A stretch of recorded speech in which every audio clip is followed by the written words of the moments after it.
In our increasingly interconnected world, the devices and systems that make up the Internet of Things deliver substantial benefit to end users.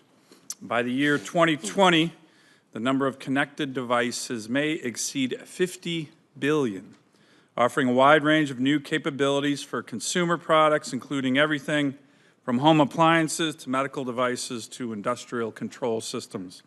However, these new technologies are susceptible to unprecedented security challenges that are becoming apparent increasingly day by day.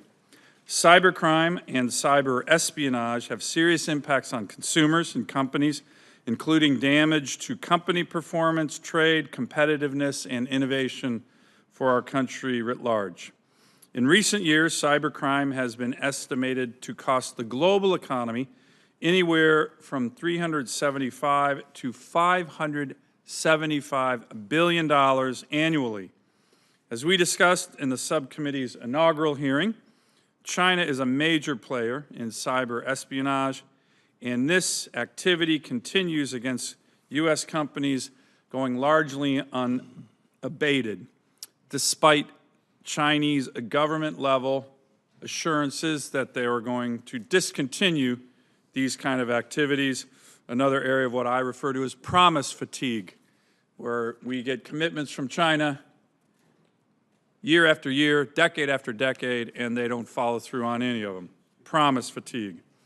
These state-driven cyber attacks give Chinese enterprises an edge in international deals, specifically to obtain information related to bid prices, contracts, and mergers and acquisitions, let alone the damage it does to our own national security.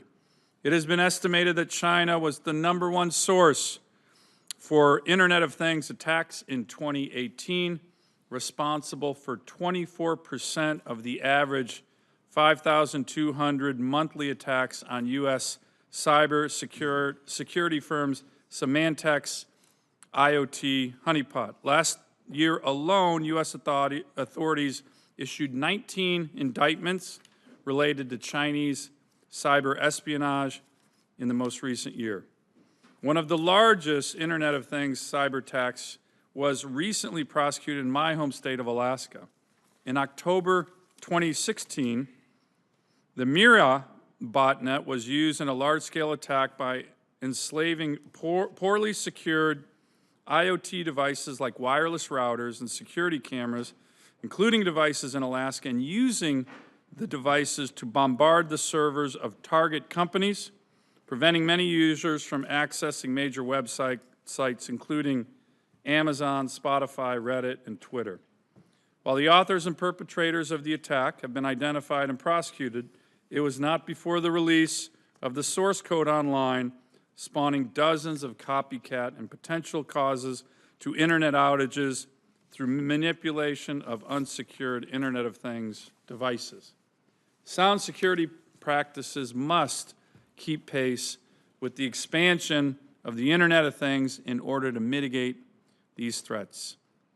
Over the last few years, the Commerce Committee has supported the public-private partnership approach to cybersecurity, including the enactment of the Cybersecurity Enhancement Act to provide for the development of a voluntary framework to reduce cyber risk to critical infrastructure, as well as Senate passage of the DIGIT Act to establish a working group to focus on how to plan for and encourage the growth of Internet of Things. This hearing, as part of an oversight hearing, will serve to emphasize the value in continued public-private partnership collaboration to advance our shared interests in strengthening cybersecurity, as well as the value in fostering cybersecurity standards that are voluntary, flexible, performance-based, and cost-effective. We'll be hearing from both government and industry stakeholders to examine the security threats and challenges and ways to incentivize building more cybersecurity by design into connected devices and the networks that support them.